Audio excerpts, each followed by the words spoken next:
Hey everyone, I'm Princess Link. I have a headache for some reason. I don't know why. I just woke up and my headache.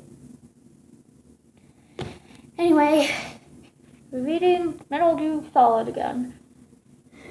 Last night I actually dreamed I was trying to buy the Metal Gear Solid 4 book at Barnes & Noble, but then I remembered I already have it. I don't know why I was trying to buy it again. I don't know. My dreams don't make it. Anyway, Chapter 5. It was a straight shot across the heliport to the other side, except for two things. First, Snake counted 3 Roman guards, again wearing the white camouflage uniforms. Second, lights on the ceiling had flicked on and produced a searchlight effect, with beams zigzagging haphazardly across the floor. Why is this inside? In the game, it's outside. That's why guys are wearing white, because they're outside in the snow. I mean, I guess that would explain the searchlights. Like, where are they coming from?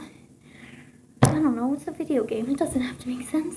As Snake studied the spotlight's patterns, he noticed an object on the helipad close to where the Handy had sat. The light passed over it again, and Snake could discern that the object was a box. Was it worth the risk to see what it contained? Sure, it'll be fun. So, I'm actually replaying Metal Gear Solid. I already beat it, and I got the Otacon ending, and the freaking stealth camo makes the game like 20 times easier. It's like, you don't even have to try, really. It's great. Anyway, sure, it'll be fun. Yeah, but like, I don't know, I tried to get the middle ending, but then I just kind of gave up because I didn't really care anymore. You know. Anyway, he counted the sweeps of the light's beams crisscross pattern and determined that the cycle was repeated every 30 seconds. To get to the box on the helipad without being hit by a searchlight, he had to duck to the edge of the helipad and wait for the crisscross cycle to begin again. The drawback to that was that he would be in full view of the entire helipad. Then, at precisely 10 seconds into the cycle, most of the helipad would be in darkness, long enough for him to dash to the box, pick it up, and run left toward the western wall of the structure. But where were the guards? 2 of them had moved out of sight. Snake could see one standing at the north end of the space next to a truck, some kind of cargo carrier. Okay, Snake wouldn't have to deal with him until the end. The other two, since he didn't spot them, Snake moved to a group of petroleum barrels couched and scanned the room from a different perspective. There. The guard was standing in front of a double doorway on the left side of the room. That was the point to which Snake would have to run after grabbing the box on the helipad. Fine, he could deal with him when the time came. So where was the third guy? Snake waited a few seconds longer, but the man never appeared. Was getting the box still worth the risk? He could be anywhere. The light beams moved away from the edges of the helipad. It was now or never, or wait for the next cycle, which would take up too much time. Snake bolted across the floor and reached the helipad corner in 2 seconds. 2 seconds? Fast, I guess. I don't know. Who knows, man? Is that fast? I don't know. He crouched and rolled himself to be invisible. Luckily, the dark sneaking suit blended into the shadows surprisingly well. You don't see me, you bastards. Liquid! You dastard! Wait, no. Liquid! You dastard! Oh my god, I'm so excited about the I freaking purchased it with all the DLC. It was like, it ended up being like $90. I don't regret it. Like, legit. With like taxes and all, it ended up being like $90. It'd be like that sometimes, man. He remained perfectly still and counted the seconds as the cycle started over. Voices. 2 men. The third soldier joined the other man over to the left where Snake needed to go. That stop was going to be a little more challenging than he originally had thought. The searchlight swung across the floor. Snake could still see the guy by the truck, smoking a cigarette. At least he wasn't moving.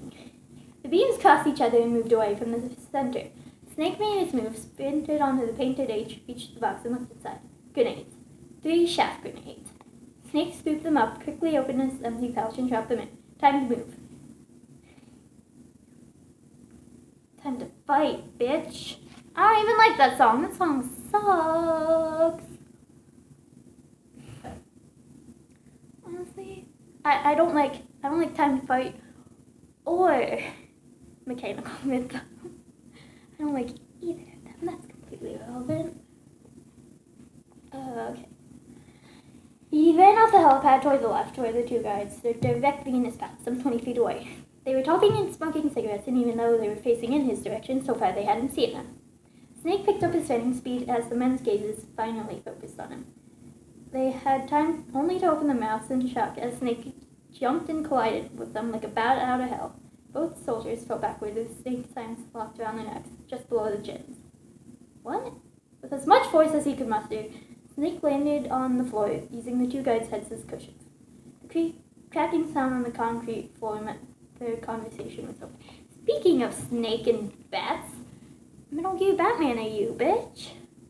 Just, something I was thinking about randomly. Like, it's great. It's gonna be great. I don't know if I'm gonna read it, but if I do, it's gonna be great.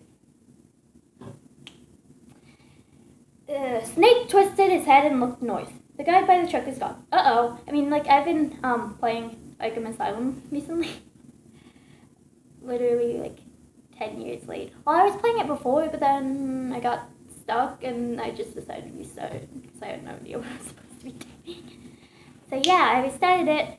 I just got to the second Scarecrow segment today. Oh my god, no, the first Scarecrow segment traumatized me when I was a kid. This is there's freaking zombies, and he's huge. He is huge, and it's really weird and trippy, and I love it. It scared me when I was a kid. I was in 2nd grade, and I was watching my dad play it, and of course there was that part. Yeah. Yeah. Oh my god, no, the first one is so easy now, though. I've already done it 3 times already. Yeah.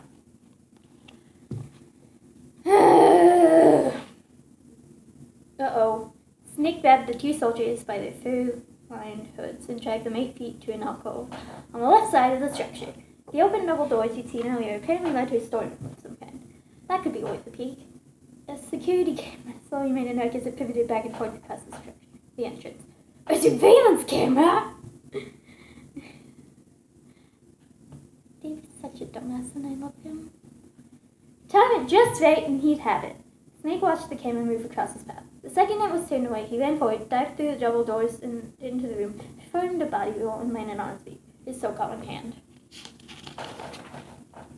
A voice guard sat draped over a table with his hooded head in his arms. Snake froze. Was the man asleep? As if in answer, the guy snorted on an inhalation, moved his head, mumbled, and settled back into his arms again. Oh my god. This is... I saw a Tumblr post about really weird lines from this book, and this is one of them. So it's the berry dream. The berry dream. Okay. Snake stepped quietly to the side of the storeroom to examine boxes on display. Much of it was food supplies, nothing that might be of use. It appeared that mice had gotten to some of the boxes of grain. There were holes in some of the lower curtains, and grain had spilled over the floor. He moved to the west wall and hugged it, then slowly stepped around the room. Eventually, he was positioned 4 feet behind the sleeping guard at the table. The man snored loudly and woke himself up. His head rose to the level where Snake wanted it. Sounds like you got sleep apnea.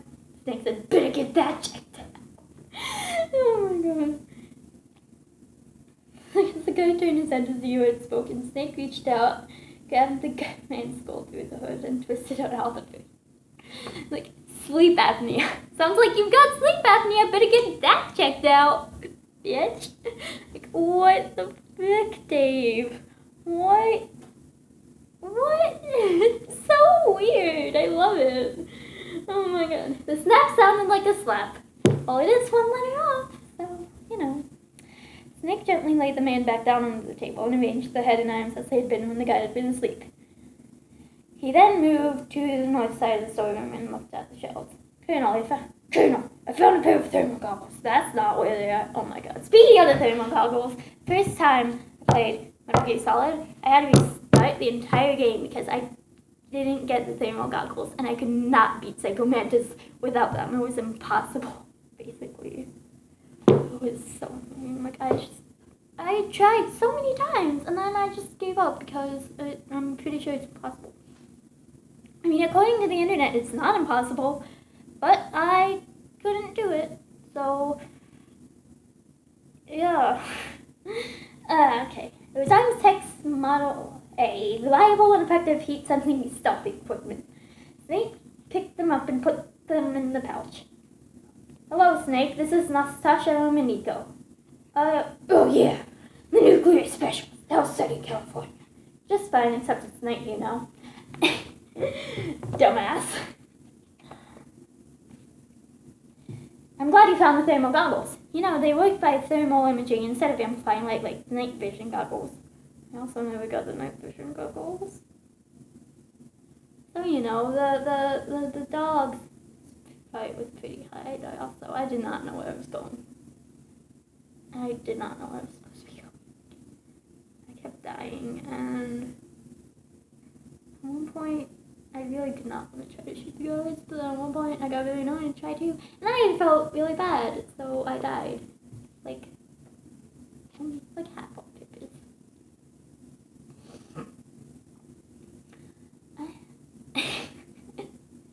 Oh my god, I tell you so many weird stories about me playing Metal Gear Solid. It was interesting. Okay, they work just as well in complete darkness. Not only that, they can penetrate optic stealth systems. You should be able to spot claymore mines too. Oh, thanks, Nastasha. But I knew all that. Oh, sorry. I guess maybe I'll just stay quiet unless you have a question about something. Duh. They asked me to participate in this operation as a supervisor from the Nuclear Emergency Stage Team. I was happy to accept. You must not allow terrorists to get their hands on nuclear weapons of any type. I hope I can help you stop them. I'll be sure to give you a buzz if I need you, Nastasha, Snake said, and then ended the transmission. Nuclear!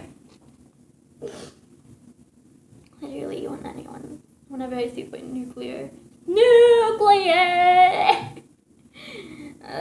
Okay. He quickly scanned the rest of the shelves and boxes and was tempted to take a box of shells for a nine, but decided against it. He'd spent enough time in the helipad already.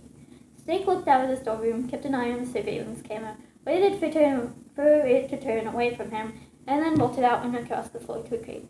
He flattened his back against it and inched along to the edge of the crater. I'm sorry. I'm very sorry. Okay, I apologize for that. All clear. Snake slipped to the next crate, one that was parallel with the truck. The vehicle was an M548 full-tracked cargo carrier. It would be interesting to take a look under the canopy to see what treasures he might find, but Snake didn't have a fix on the last guy's location. He waited a few precious seconds and listened carefully. He heard footsteps on the right side of the room. He crouched and saw the soldier walking around a circle, turning to his position by the truck. So confused. Where is he? Snake opened the pouch, removed the chaff grenade, released the safety pin, and tossed the explosive over the top of the crate so it would land and roll over the right wall. 5 seconds later, the device exploded, sending microscopic metal shards in the air around it. Chaff grenades were not particularly incendiary, and their damage was slight. The main uses were jamming enemy sensory systems and creating diversion. The guy, surprised by the noise, turned toward the right wall. He called his colleagues by the name Sam when he didn't receive a supply, walked cautiously toward the sound of the explosion with his assault rifle readied. As soon as he was around the crate, not in sight, Snake ran to the cargo carrier and crouched behind his left side. He took the time to lift a corner of the canopy and saw the truck bed was full of cartons. One was open and it contained more chaff grenades. Snake reached in, grabbed 2, and thrust them into his pouch. He then turned toward the north wall. Closed steel doors led to the next part of the facility, and Snake doubted that merely walking through them would be very safe. There was, however, ventilation duct on the wall next to the doors. It was covered by a simple mesh grating that he could pry off easily with his fingers. That was his next port of call, he thought, but he didn't want the remaining guy to find his incapacitated puppies. Over here! He called. The guide acknowledged him, thinking the voice he heard was that of one of his colleagues. Do you not know what your colleagues sound like, dude? Like, what? How do you do something like that? You're a dumbass. I mean, I guess that pretty much explains everything. The guides, no, they are dumbasses. Supposedly, they have 188 IQ, but, like, they are dumbasses. Snake also has a 188 IQ, and he's a dumbass. Like,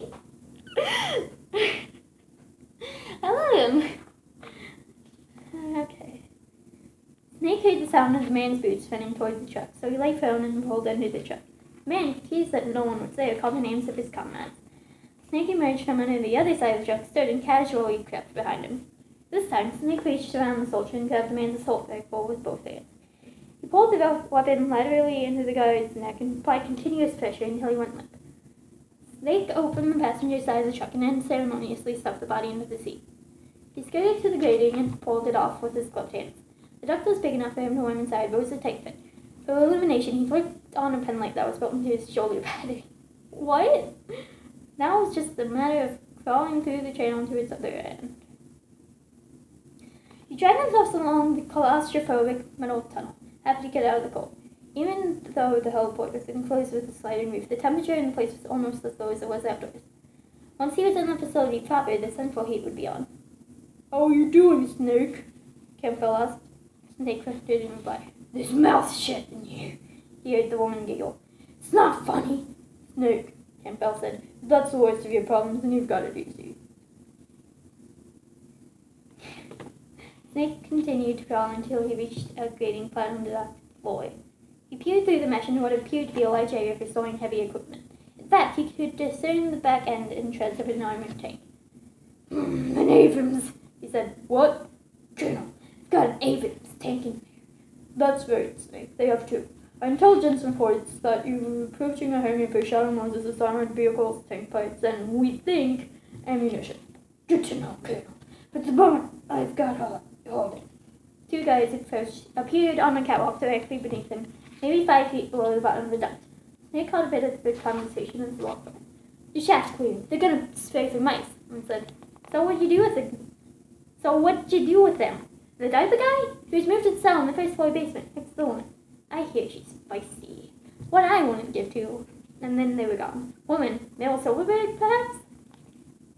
Good. I have no way to where Chief Anderson is, Snake said. And I think I know where her niece is, too.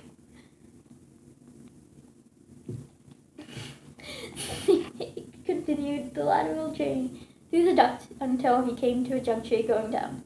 He wasn't sure how far it went, but there was no place else to go. He strained his arms and used isometric pressure to lower himself with his back sliding along the side of the duct. The strain on his shoulders and knees was tremendous. He had practiced this maneuver many times at Foxhound's obstacle course. Eventually, he came to another ventilation grate. He used his legs and his back to wedge himself against the sides of the duct so that he could rest for a moment and look out. The same two guys apparently had come down a set of stairs and were standing 7 feet away from the vent, leaning against the rail. Been put on a lid. Why? I heard something about an intruder. He's already done 3 sentries, and they say he's using stealth. The security detail's been doubled. Come on. They moved away and continued along the catwalk out of Snake's sight. An intruder? Stealth? Colonel, there's another intruder here. Unless they're talking about me, then things just got a lot more complicated. Did you hide the guards you neutralized? Yes, sir. But that doesn't mean they can't be found. Then they may be onto you. They have done more than 3 centuries. That's your problem.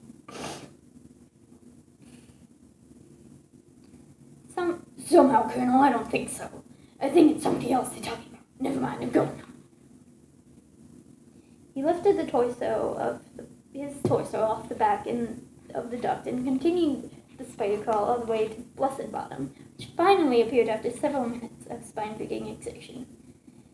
The vertical duct ended in a T, with passages going off in opposite directions. Which way to go, heads or tails?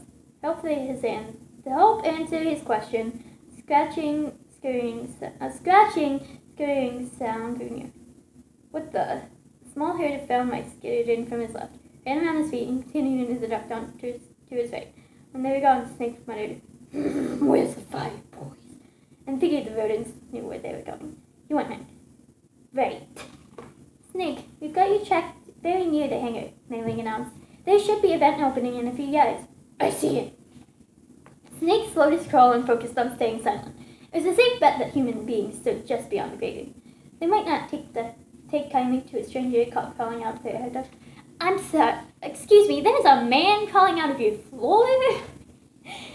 Oh my god.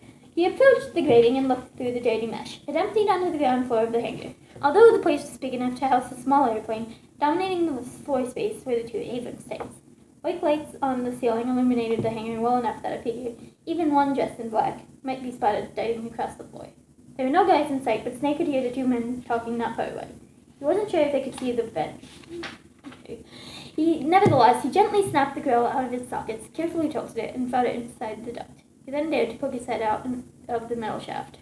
Meanwhile, in the actual game, all the vents are just, conveniently open.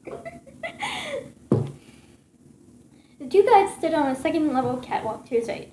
There was no sign of men on the ground floor, but that didn't mean there weren't any. Snake thought it best to play it safe and create a diversion so he could slip out of the vent unnoticed. He reached into the pouch, removed a single .45 caliber cartridge from a supply of ammunition, and snaked his way out halfway onto the floor. Remember, Snake. Always snake when well. Remember snaking. Always snake when well. Remember snaking, guys. You know. Okay. Lying on his back, he flung the bullet into the air, aiming over the nearest Abrams tank. He heard it hit the floor on the other side of the hangar, but the guys didn't notice because of the ambient noise in the space. He hated to use another cartridge, but he had no choice. This time, he aimed at the catwalk on the left side of the hangar, directly opposite the guys. Once again on his back, Snake flung the shell hide and hit the left wall. This time, the cartridge bounced onto the catwalk, clanging as it fell. The two guys looked toward the noise, mumbling something, and split up. One proceeded to walk to the western side of the hangar via the north end catwalk, and the other man went the southern route, which would take him directly over Snake's head. Snake waited until he heard the boots chomping over him, and slipped completely out of the duct. He got to his feet, darted to the center of the floor, and took cover on the right side of the nearest Abrams. From there, he could see the freight elevator on the eastern wall. He couldn't miss sprinting for it because it was in plain view of the guards on the catwalk. There are no guards on the catwalk in the game, though. I played this game, okay? I've played it. There's no guys up there, okay? Snake cursed to himself and eyed his surroundings for another alternative. 15 feet to the southeast was a steel flight of stairs that led to the second-level catwalk. He reached into his pouch, grasped another shell, and threw it as high as he could to the north end of the hangar. The bullet clanged against the second Abrams tank. The two guys quickly hurried to investigate, their backs now turned to Snake. He used the opportunity to sprint to the staircase and ascend with the quiet, light touch of the feline species. You could just say, like a cat. Quiet, light touch of the feline species.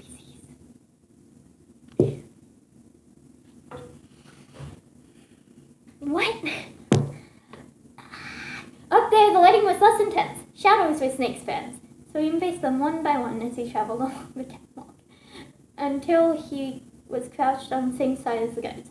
They were standing and looking over the rail, studying the area around the second Abrams. Snake stooped to all fours once again so he could crawl silently on the catwalk, a trick Master Miller had taught him. Footsteps on metal lattice work made too much noise. Literally becoming a cat was the only way to surprise a target in such a setting. When he was approximately 30 feet away from the men, Snake lay prone on the catwalk, reached into a pocket on the calf of his uniform, and removed the silicone stone suppressor. He scooted onto the barrel, used both hands to aim the weapon, and fired down at one of the guys. The recoil felt good. It had been too long since he'd used the weapon on assignment. Shooting snowballs at his wilderness cabin was good for practice, but nothing took the place of a living target. You sound like a psychopath, David. The guy flinched slightly, as if he had just been bitten by a nasty bug, and the other man seemed confused about why his partner was wobbling on his feet. "'Cause he's dead, bitch. He's died, bitch." Then, as soon as the wounded man began to drop, Snake was able to get a clear shot of the second man. The gun jerked in his hands again. Simultaneously, the first man crumbled on the catwalk as the second guard lunged violently, staggered against the rail, and then careened over it. His body fell 30 feet onto the concrete floor with a hard plump. Snake twisted his head back and forth, eyeing the entire hangar for signs of movement. No one else was inside. Ran back to the staircase, and descended to the floor. He could leave the first corpse on the catwalk since there was outside. He had to get rid of the second. Snake crossed the space, picked up the man by his ankles, and dragged him to the side of the room near the trash barrels with loads. He removed one load, heaved the man up and over, and secured the load on top of him. The storeroom was directly to the right, but the doors were protected by a security keypad. Colonel, you guys have any security access codes for me? Negative, Snake. You have to pick those up from somewhere or someone. Snake didn't feel like trying to guess the code from infinite mathematical possibilities, so he turned his back on the locked treasury trove and ran to the freight elevator. He pressed the button 51 and said, Colonel, I'm on my way to the first floor basement. The show's just getting started. You're a dumb, David. Okay, so. If you like this, don't forget to like, comment, and subscribe. And I'll see you guys next time. Bye.